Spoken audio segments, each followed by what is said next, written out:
जिनसी ताल्लुकात से इनकार पर पुलिस एहलकार ने साथी की जान ले ली। ये महज एक कत्ल नहीं बल्कि वर्दी में छुपी दरिंदगी की दास्तान है। सीआईए में तैनात कांस्टेबल अरशद मियांवाली का रिहायशी है और अरसा दराज से अपनी बीवी बच्चों को छोड़ चुका है। अरशद ने तहरीक इंसाफ के रहनुमा मियां असलम इकबाल के डेरे पे एक कमरा किराए पे हासिल कर रखा था, जहां अरशद के साथ उसका एक करीबी दोस्त इमरान भी रहता था। इमरान और अरशद शादीशुदा होने के बावजूद एक दूसरे के साथ जिनसी ताल्लुकात में थे।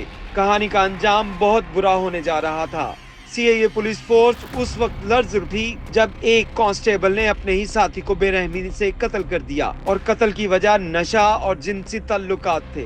कातिल पुलिस एहलकार ने सिर्फ इसलिए साथी को कत्ल किया कि मकतूल इमरान ने कातिल अरशद को उस रोज जिनसी तस्कीन देने की बजाय इनकार किया था। अरशद के जिनसी ताल्लुकात की ख्वाहिश उस रोज पूरी नहीं हुई तो कांस्टेबल अरशद ने इमरान के सर में गोली डाल दी।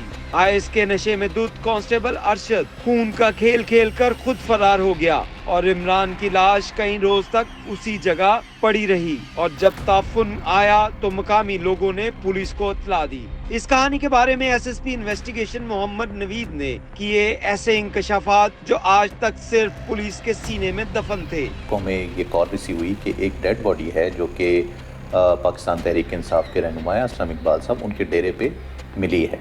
पुलिस ने फौरी तौर पर वहाँ रिस्पांस किया। हर कॉल पे ही हम रिस्पांस करते हैं, बट इसकी सेंसिटिविटी इसलिए ज़्यादा थी। एक तो ये सियासी शख्सियत भी थी इसमें, दूसरी डेड बॉडी मिली थी। इमरान जो है मकतूल हमारा, वो फैसलाबाद पुलिस से डिसमिस हुआ है। अच्छा। और जो अरशद है वो हमारे यहाँ पर इन्वेस्टिगेशन विंग का एक यूनिट है सीआईए, उसमें इकबाल टाउन में मुलाजिम था। हमारा असल टारगेट था कि हम अरशद को ट्रेस करें, उसको अरेस्ट करें, उससे इन्वेस्टिगेशन करें कि क्या चीज़। अच्छा, क्या आप लोगों को पहले ही ये डाउट हो गया कि ये मर्डर जो है अरशद ने किया होगा? क्योंकि अरशद ने अगर वहाँ पे नहीं, अरशद एक तो मिसिंग भी था। मेरा नाम है इरफान मलिक और आप देख रहे हैं 24 न्यूज़ डिजिटल मीडिया। आज हम जिस स्टोरी के हवाले से बात करेंगे ये समनाबाद के इलाके में, लाहौर का इलाका समनाबाद, जहाँ पे पाकिस्तान तहरीक इंसाफ के रहनुमा मियां असलम इकबाल के डेरे पे एक कत्ल हुआ। इस कत्ल के पीछे पुलिस थी और पुलिस के साथ साथ जो कत्ल हुआ वो भी पुलिस का साबिक मुलाजिम था। इस वक्त इस केस के हवाले से जानते हैं एसएसपी इन्वेस्टिगेशन मोहम्मद नवीद हमारे साथ मौजूद है। इनसे बात करते हैं कि केस जो है वो ट्रेस कैसे हुआ, मुलजिम गिरफ्तार कर लिया गया, अब केस ट्रेस कैसे हुआ। अस्सलाम वालेकुम जी नवीद। वालेकुम सलाम। नवीद साहब बताइएगा, पुलिस को कैसे ये पता चला कि यहाँ पे मर्डर हुआ है? इरफान भाई, ये हमें कॉल्स आती रहती हैं 15 की किसी भी किस्म के ऑफेंस से रिलेटेड। तो इसी तरह 22 फरवरी 2025 को हमें ये कॉल रिसीव हुई कि एक डेड बॉडी है जो कि पाकिस्तान तहरीक इंसाफ के रहनुमा असलम इकबाल साहब उनके डेरे पे मिली है। तो पुलिस ने फौरी तौर पर वहाँ रिस्पांस किया। हर कॉल पे ही हम रिस्पांस करते हैं, बट इसकी सेंसिटिविटी इसलिए ज़्यादा थी। एक तो ये सियासी शख्सियत भी थी इसमें, दूसरी डेड बॉडी मिली थी। तो हमने वहाँ पर जब रिस्पांस दिया अपना, हमारा जो फर्स्ट रिस्पॉन्डर वहाँ पर पहुँचा, उसने देख कर बताया कि एक डेड बॉडी है जो कि कुछ दिन पुरानी है और इसको एक फायर लगा हुआ है और साथ ही जो ड्रग एडिक्ट्स यूज़ करते हैं, आइस एडिक्ट्स यूज़ करते हैं, वो जो बॉटल है वो भी अवेलेबल है।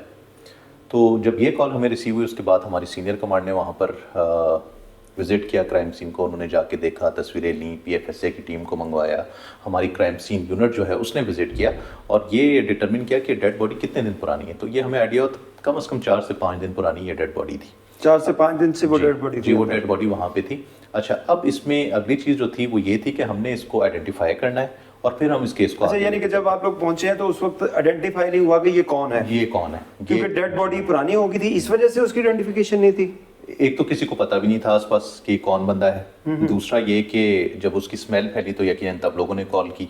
5 दिन, क्योंकि 5 दिन में बॉडी की प्यूरिफिकेशन इस लेवल तक चली जाती है कि स्मेल करना शुरू कर देती है, मसल स्टिफ हो जाते हैं और जो कलरेशन ऑफ बॉडी है वो चेंज होना शुरू हो जाती है, ब्लैकनिंग स्टार्ट हो जाती है, जगह जगह पे क्लॉटिंग होती है। तो डेड बॉडी जब उनको पता चला तो उन्होंने कॉल की, क्योंकि उसके बाद जब पुलिस वहाँ पर पहुँचती है, पुलिस को भी देखकर फौरी तौर पर वो आइडेंटिफाई नहीं होती क्योंकि फ्रेश नहीं थी बॉडी पुरानी हो चुकी थी।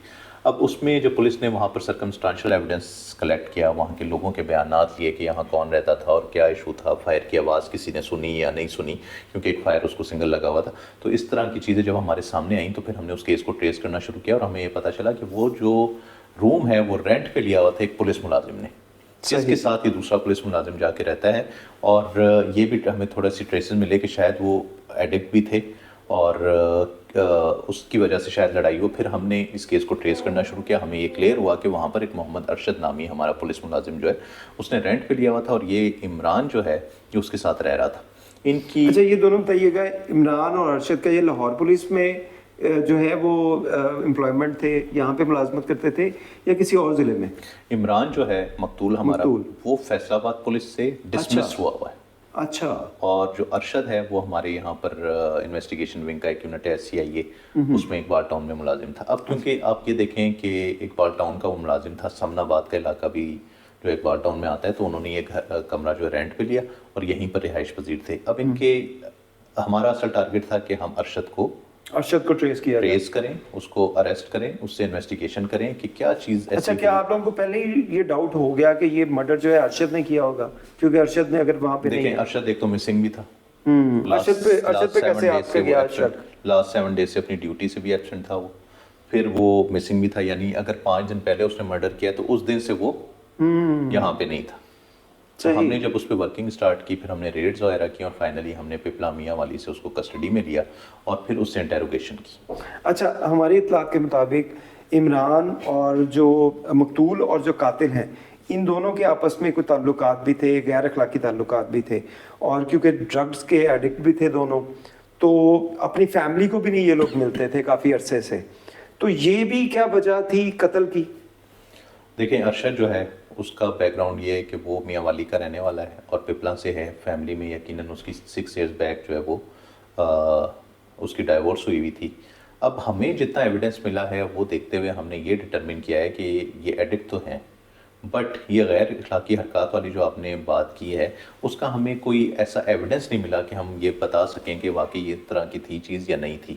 بیانات میں تو ضرور کہتا ہے، کیونکہ جو اس کا مینز ریا ہے مرڈر اس نے کیا کیوں ہے، وہ یہ بات کرتا ہے کہ جی ہمیں غیر اخلاقی حرکات کرنے کا یہ مجھے کہتا تھا، تو اس وجہ سے میں نے اس کا مرڈر کیا. بٹ ایڈکشن ہمارے ہاں اس لیے ثابت ہوتی ہے کہ وہ وہاں سے بوٹل ایک ریسیو ہوئی ہے. تو یہ بڑی الارمنگ چیز ہے. اس میں ہم جو ہے اپنی پولیس کی کاؤنسلنگ بھی کر رہے ہیں. آج کل بڑے ہی چیلنجنگ آپ کو پتہ ہے انوائرمنٹ ہے، جس طرح کے ڈرگس کے کیسز ہمارے سامنے آ رہے ہیں، نارکوٹکس کے کیسز سامنے آ رہے ہیں، ہمارے پاس سوڈومی کے کیسز سامنے آ رہے ہیں. تو ہم ان کی بہت زیادہ کاؤنسلنگ کرتے ہیں، ان کی بریفنگ کرتے ہیں اور انہیں اس قسم کے کاموں سے دور رہنے کا کہتے ہیں. ادروائز اس طرح کے نتائج ہمارے سامنے آتے ہیں کہ بات مرڈر تک چلی جاتی ہے. اچھا نوید صاحب ایک اور چیز بتائیے گا کہ یہ جو آئس کا نشہ جو لوگ کرتے ہیں، ایسے بہت سے کیسز آپ نے ٹریس کیے، بہت سے ملزمان جو آپ نے پکڑے، کیا ان کو کیا اس چیز کی تمیز نہیں رہ جاتی کہ وہ نشے کے بعد جو ہے وہ کچھ دیکھیں کہ وہ کون ہے، کس کے ساتھ یہ کر رہے ہیں غیر اخلاقی حرکات، یا ان کو بالکل کچھ سمجھ نہیں آتی اور وہ کچھ بھی کر سکتے ہیں اس وقت؟ اس میں دیکھیں ملٹیپل ٹائپ کے جو ہیں وہ ڈرگس ہیں جو جس کا ڈفرینٹ امپیکٹ ہوتا ہے. کچھ یہ ہوتے ہیں کہ 3 دن بندہ جاگ سکتا ہے، وہ لگاتار محنت کر سکتا ہے. جب اتنا آپ جاگیں گے کوئی ڈرگ لے کے تو پھر آپ میں جو سینسز ہیں وہ ریڈیوس ہوتی جاتی ہیں اور پھر ایک لیول وہ پہنچ جاتا ہے کہ وہ خود کو بھی نقصان پہنچاتے ہیں، اپنے گھر والوں کو بھی نقصان پہنچاتے ہیں، اپنے دوستوں کو بھی نقصان پہنچاتے ہیں. اور یہ کیس بھی ایک اسی طرح کا کیس ہے. اچھا لاسٹ کویشچن، ڈیرہ میاں اسلم اقبال کا تھا، وہ ڈیرے پہ جو پولیس اہلکار جو کرائے کے اوپر وہاں پہ کمرہ لے کر رہ رہے تھے، کیا ان کا کرایہ نامہ تھانے میں رجسٹر کروایا گیا تھا؟ اگر نہیں کروایا گیا تھا تو اس کے اوپر جو ڈیرے دار ہیں جو میاں اسلم اقبال ہیں ان کے خلاف بھی کوئی کارروائی ہوگی؟ اس میں ہم اس چیز کو ویریفائی کر رہے ہیں کہ کیا آیا کرایہ نامہ انہوں نے ویریفائی کروایا تھا یا نہیں کروایا. پولیس کے ٹیننٹ رجسٹریشن سسٹم میں اس کی انٹری کروائی تھی یا نہیں کروائی تھی. ہم نے اس پراپرٹی ڈیلر سے بھی بات کی. 15,000 رینٹ پہ اس نے ان کو لے کر دیا تھا، جس میں سے 5,000 جو ہے وہ پراپرٹی ڈیلر کو گیا اور 10,000 جو ہے وہ رینٹ جا رہا تھا جو جاوید اقبال جو ان کا بھائی جس کو لک آفٹر کر رہا تھا. تو یہ ساری چیزیں ہم دیکھ رہے ہیں اور یہ ہم ڈٹرمن کریں گے. اگر ایسی کوئی چیز نہیں ہوئی تو یقیناً ٹیننٹ رجسٹریشن ایکٹ میں بھی کارروائی ہوگی. بہت شکریہ نوید صاحب، تھینک یو سو مچ.